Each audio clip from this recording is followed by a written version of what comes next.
Today's reading is taken from 1 Kings chapter 3, starting at verse 16. One day 2 women came and presented themselves before King Solomon. One of them said, "Your Majesty, this woman and I live in the same house, and I gave birth to a baby at home while she was there. 2 days after my child was born, she also gave birth to a baby boy. Only the 2 of us were there in the house.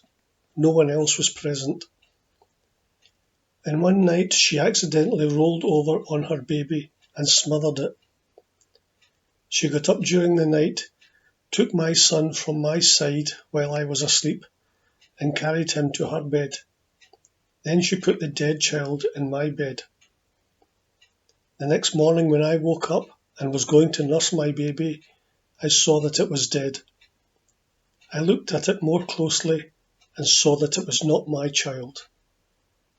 But the other woman said, "No, the living child is mine, and the dead one is yours."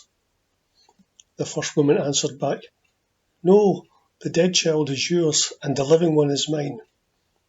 And so they argued before the king.